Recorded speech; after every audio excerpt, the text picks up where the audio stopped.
नमस्कार जय जगन्नाथ आम चैनल को आपण मानकु बहुत बहुत स्वागत। सांग माने महाशिवरात्रि दिन वृषभ कानरे कहि दियंतु एही दुईटी शब्द आपण मानकर समस्त इच्छा तुरंत हेब पूर्ण। सांग माने सबु किछि जानिबा पई भिडियोटी को स्किप न करी शेष पर्यंत निहाती देखंतु एवं भिडियो को गोटे लाइक करी चैनल टी को सब्सक्राइब करि दियंतु। कमेंट बॉक्स रे श्रद्धा और भक्तिर सह हर हर महादेव निश्चय लिखंतु। सांग माने ए वर्ष महाशिवरात्रि पर्वटी 15 फेब्रुआरी रविवार दिन पड़ुअछि। आम हिंदू परंपरा रे महाशिवरात्रि रो अनेक महत्व रहिछि। एही पर्वटी फाल्गुन मासर कृष्ण पक्ष चतुर्दशी तिथि रे पड़ी थाए। भगवान शिव शंकर भोला शंकर नामरे मध्य नामित। से गोटे लोटा जल चढ़ाइले मध्य प्रसन्न होइथांती। मात्र गोटे बेलपत्र अर्पण कले मध्य से अत्यंत प्रसन्न होई भक्तंकु वरदान देइथांती। महादेव जेतिकी शीघ्र प्रसन्न होइथांती सेतिकी शीघ्र क्रोधित मध्य होइथांती। महादेवंकु किछि जिनिस अत्यंत प्रिय होइथाए एवं किछि जिनिस अप्रिय मध्य अटे।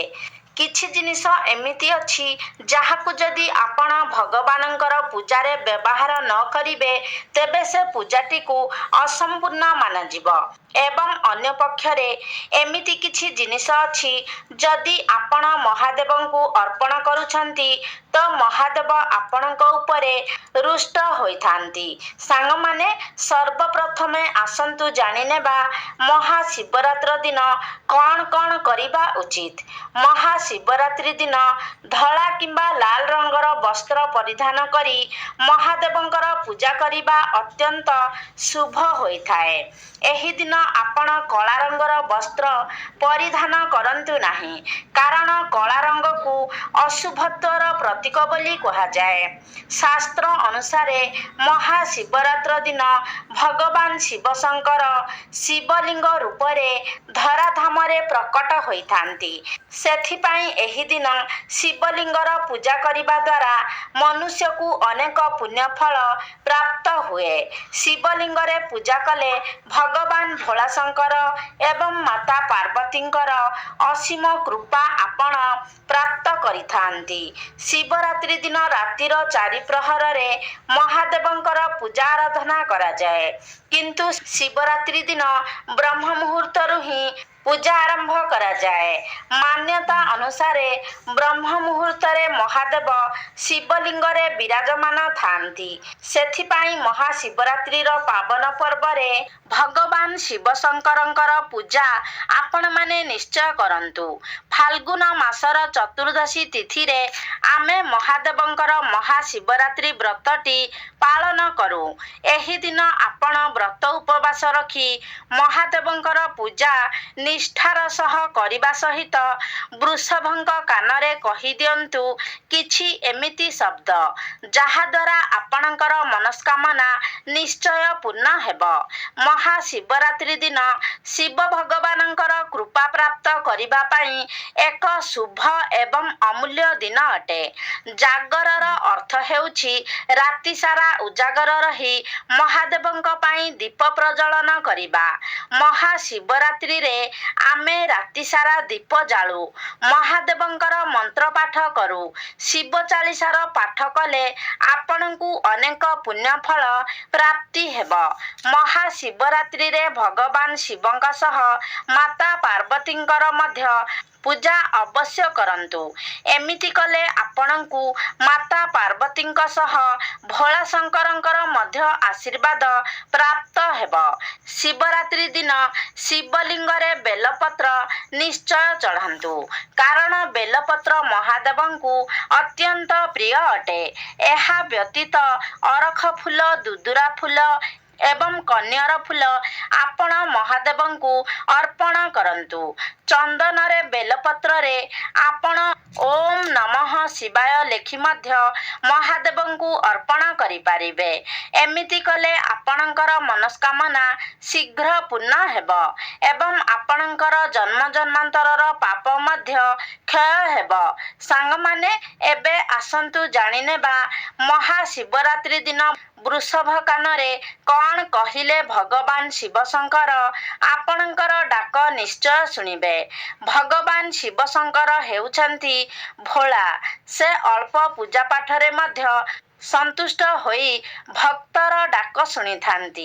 ସାଙ୍ଗମାନେ, ଆପଣ ତ ଜାଣନ୍ତି ଯେ ମହାଦେବଙ୍କୁ ନିଜର ମନସ୍କାମନା ଜଣାଇବା ପାଇଁ ବୃଷଭଙ୍କ କାନରେ ଆମେ ସେ ମନସ୍କାମନାକୁ କହିଲେ ମହାଦେବ ଆମର ଡାକ ଶୀଘ୍ର ଶୁଣିଥାନ୍ତି।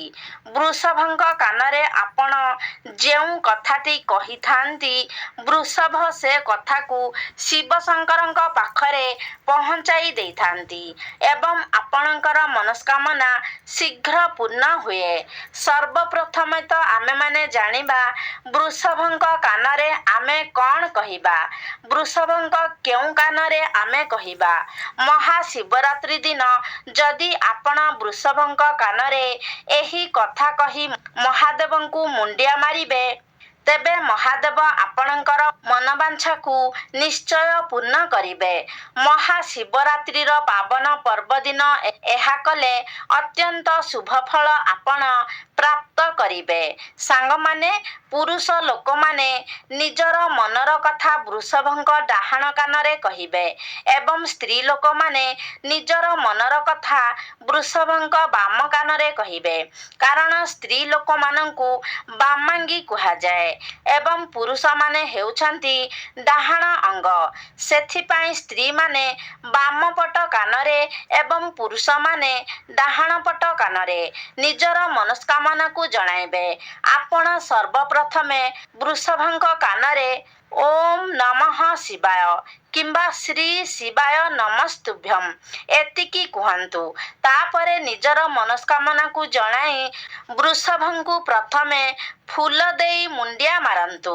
ଏହାପରେ ଆପଣ ବୃଷଭଙ୍କର ଦୁଇଟି ସିଂଘ ମଝିରୁ ମହାଦେବଙ୍କର ଦର୍ଶନ କରନ୍ତୁ। ଏହି ବିଧିରେ ମହାଦେବଙ୍କର ପୂଜା କଲେ ମହାଦେବ ଆପଣଙ୍କର ଡାକ ଶୀଘ୍ର ଶୁଣିଥାନ୍ତି।